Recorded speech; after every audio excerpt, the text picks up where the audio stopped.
नमस्कार शेतकरी मित्रांनो, कृषी मित्र शिवाजी गायकवाड चॅनलमध्ये आज आपलं स्वागत आहे.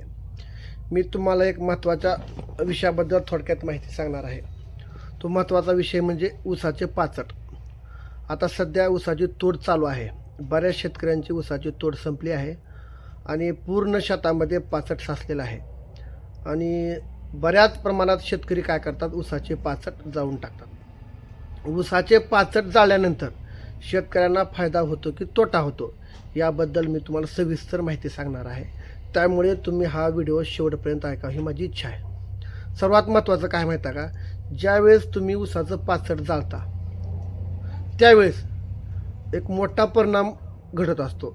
तो परिणाम म्हणजे मातीचं आरोग्य, पर्यावरण आणि शेतकऱ्यांचे आर्थिक नुकसान, असे मोठे नुकसान होत असतात. त्यामुळे त्यामध्ये तुम्हाला सर्व माहिती सांगणार आहे. सर्वात महत्त्वाचे म्हणजे जे मातीचे गुणधर्म आहेत त्यामध्ये पूर्णपणे बदल होतो. सर्वात मातीचा गुणधर्म म्हणजे मातीची घनता. कसा आहे, मातीच्या घनतेवर काय परिणाम होतो बघा. ज्यावेळेस तुम्ही ऊसाचं पाचट जाळता, ऊसाचं पाचट जाळल्यामुळे त्या पाचटाची राख होते आणि ती जी राख आहे त्या राखेमध्ये क्षार असतात आणि ती माती जे क्षार म्हणजे थोडक्यात राख, ही राख मातीमध्ये मिक्स होते, मातीच्या कणामध्ये मिक्स होते. त्यामुळे माती घट्ट होते. आता ती माती घट्ट झाल्यामुळे त्यामध्ये हवेचे जे प्रमाण असते ते पूर्णपणे बिघडते. हवेचे प्रमाण बिघडल्यामुळे पाण्याची निचरा होण्याची क्षमता कमी होते, निचरा कमी होते. त्यामुळे पूर्णपणे माती घट्ट झाल्यामुळे मातीची घनता वाढते आणि ह्या सर्व परिणामामुळे जमिनीमध्ये जे मुळं असतात त्या पिकाचे, ऊसाचे, त्या ऊसाच्या मुळांना पाणी शोषण करण्याची क्षमता कमी होते. कारण त्यामध्ये हवेचे प्रमाण नसेल तर पाणी शोषण करण्याची क्षमता होते आणि हा सर्व परिणाम पिकाला पाणी घेण्याची क्षमता कमी झाल्यामुळे उत्पादनावर परिणाम होतो. त्यामुळे मातीची घनता जास्त झाल्यामुळे पूर्णपणे ऊसाच्या उत्पादनावर परिणाम होतो.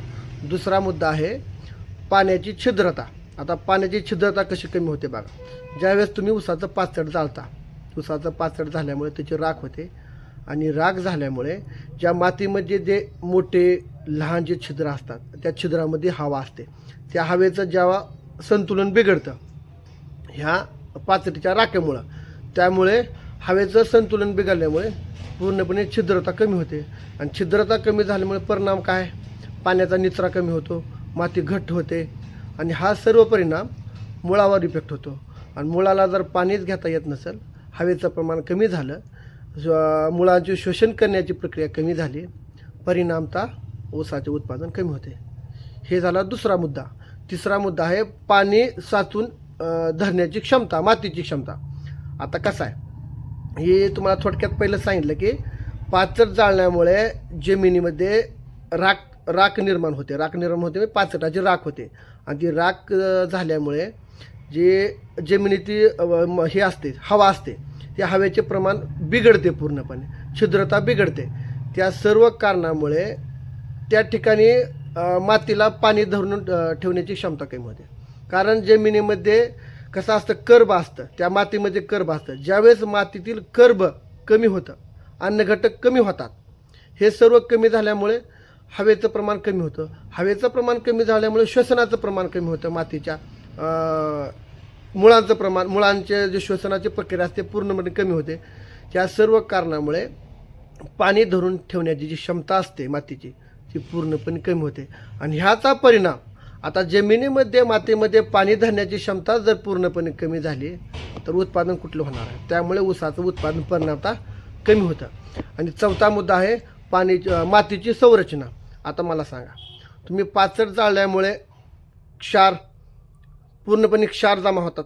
क्षार म्हणजे राख म्हणजे पूर्ण क्षारच आहे आणि ते क्षार जमिनीमध्ये साचल्यामुळे जमिनीची क्षारता वाढते.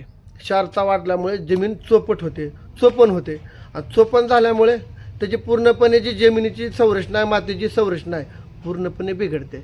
ह्या सर्व कारणामुळे परिणामतः ऊसाला जो पाणी घ्यायची क्षमता मुळामध्ये असते, ती मुळाची जर श्वसनाची प्रक्रिया कमी झाली तर पूर्णपणे उत्पादन कमीच होणार आहे.